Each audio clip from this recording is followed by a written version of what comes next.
Hey, what's going on YouTube? What's him here again with another Forza tuning video, and this time it is the Honda S2000, as we can see. And I would say this is possibly my best all-around car that I have on the game. At the moment, I can't really fault this thing. I'd say it's a little bit twitchy on the rear, but that's about it. Other than that, I love driving this thing, and I'm really a huge fan of this car on the game in general because you can tune it in so many different ways and still make it very, very quick indeed. You can put a variety of engines in it. I think there are 3 choices of engine, and each one will give you great performance. The stock engine, there's a V8 and there's a V6. All of them great. All of them will do a wonderful job. So with that being said, let's have a look which one I put in it. I'm sure you can guess. And let's see what it's like. So as I said, let's get to the engine, have a look what happened. And of course, the V8 is in it. V8 is probably my favourite engine on the game. It was my favourite engine on Forza 5 as well. It's just got great acceleration, great torque, and it's brilliant. And it's got a great soundtrack as well. As I say, the V6 is also very good, very competitive engine. Probably my second favourite engine on the game. It has a better balance in terms of its weight distribution, as you can see. Like there's 52% with the V8, 51% with the V6. So it is better maybe for pure handling tunes, and it still gives a great amount of power. It also has a longer power band, which is quite nice in a way, because with the V8 you kind of have to short shift. With the V6 not so much. You can let it ride, drive it more like you want to drive the nuts off it. You can really rev it. And with the stock engine, again, even better balance there, 50-50 for that one. And you can tune that in a way that makes it extremely useful. I've tried tuning this with every engine, and as I say, I've found no problem with any of them. I prefer the V8 just because I like the torque and I like the power, but each one is fine. It really is.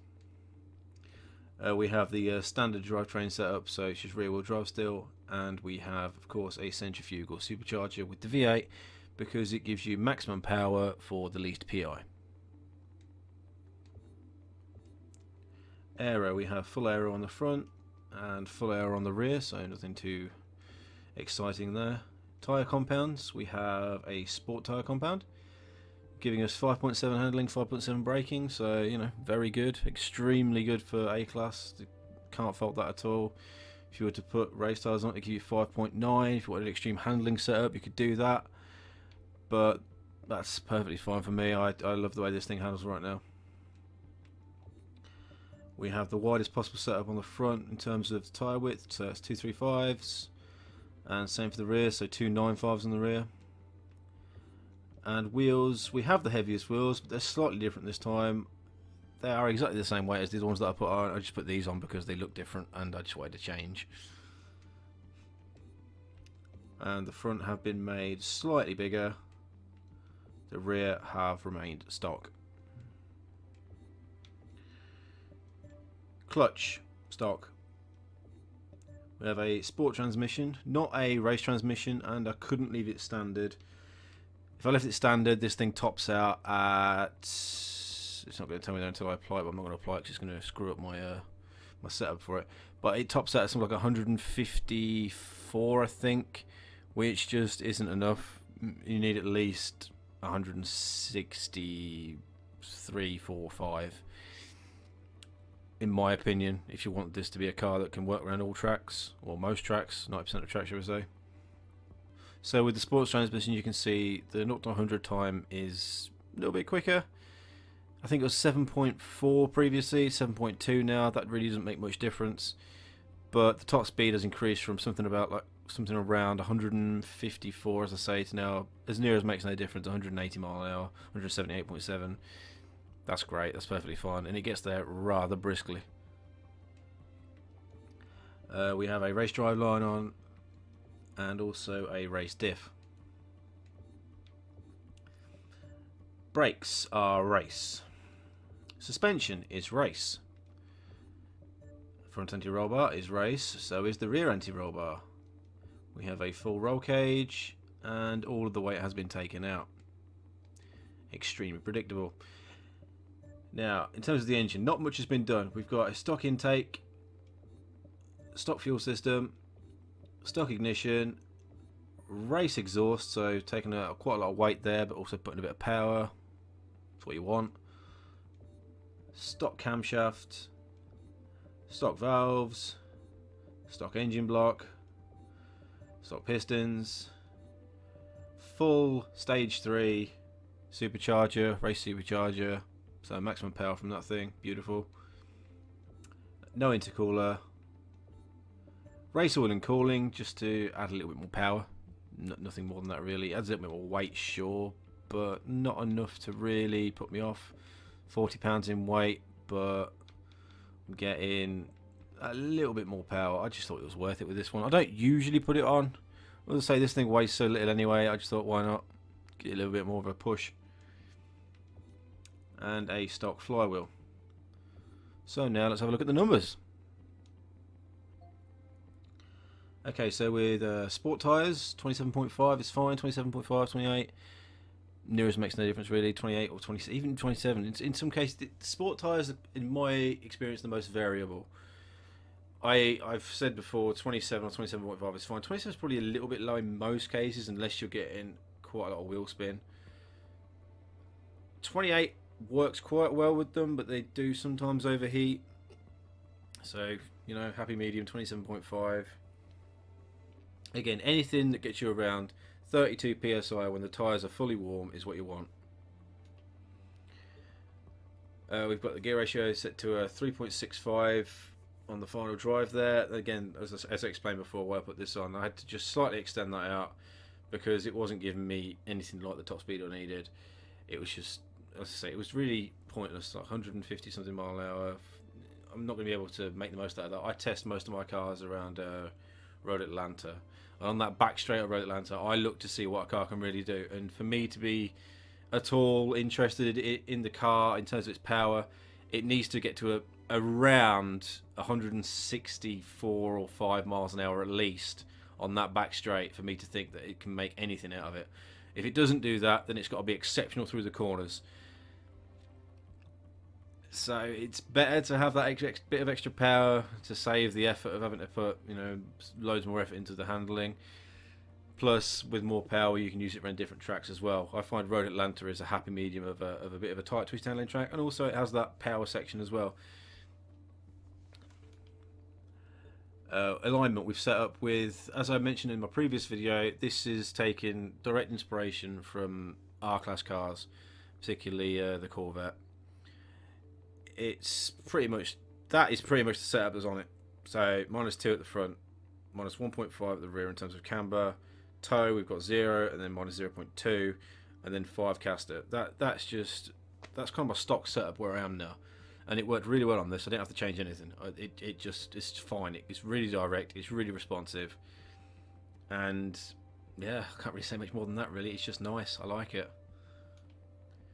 Anti-roll bars. Now these are slightly different from my last tune. These are both really low. So we've got 12.12 on the front and 11.56 on the rear.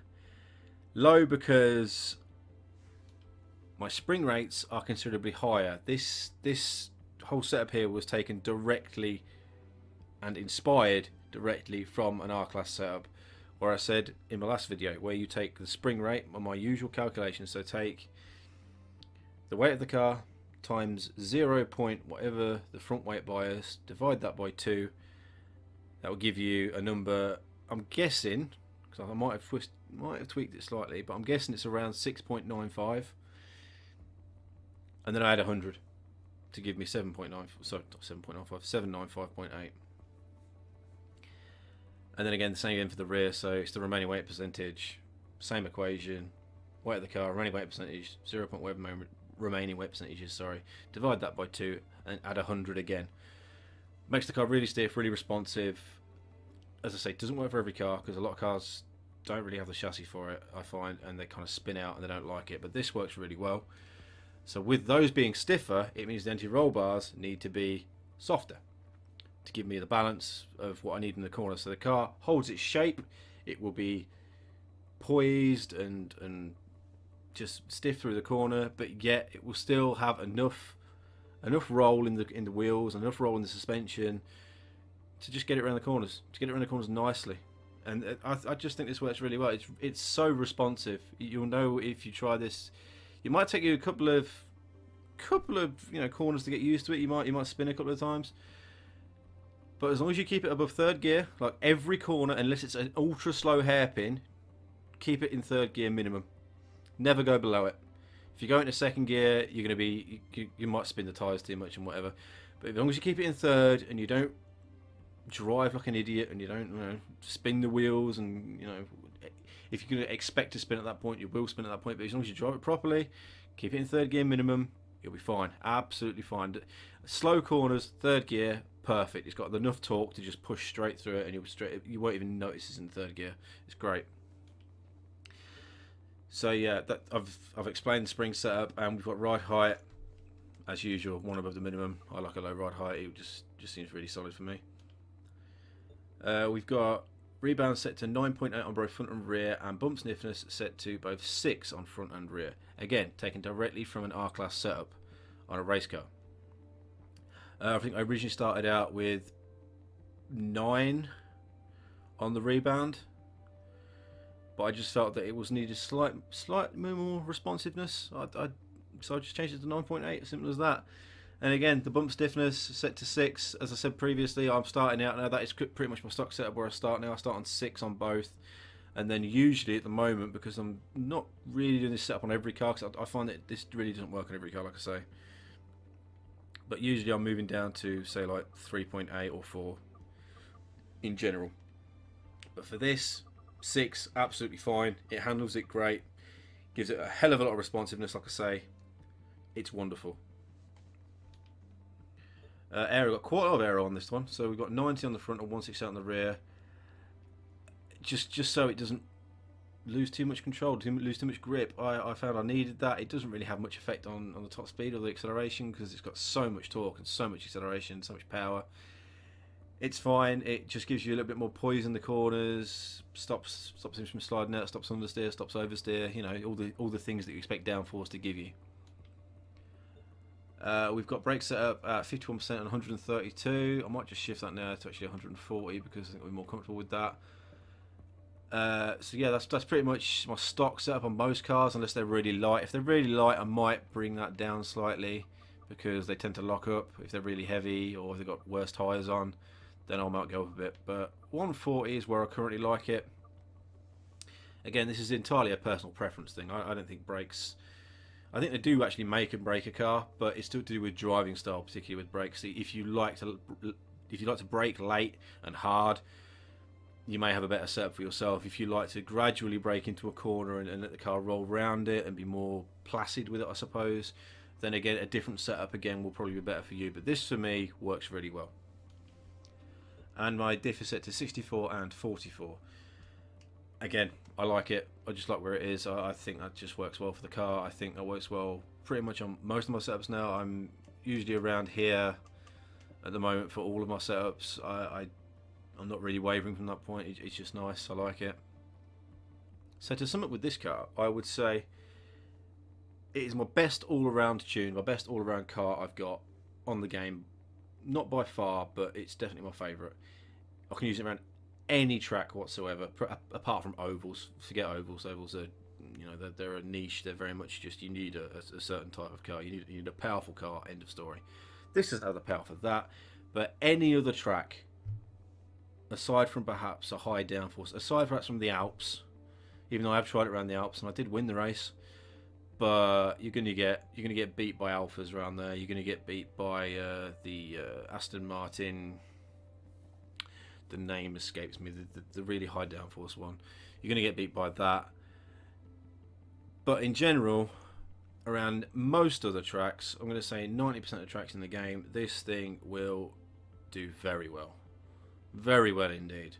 As I say, don't go below third gear unless you're going around an extremely tight, slow hairpin. And I mean extremely slow. Normal hairpins, normal corners, normal slow corners, don't go below third. It's great. absolutely fine. This thing will serve you well. Just be kind on the accelerator. Don't go below third. And I need to keep repeating that because I had to explain to a friend about that. Just don't go below third. It's fine. You'll do great with it. And I can't really say much more about it, really. I just love this thing. I think it's brilliant. I may try retuning it with a slightly different setup and with a V6 in it. I may have that coming in a forthcoming video. I need to give that a go. But yeah, as for this video, that's it, I think. So thank you very much for watching. I hope you enjoy it. I hope you enjoy the car. Please do subscribe to my channel. I've got more videos like this coming.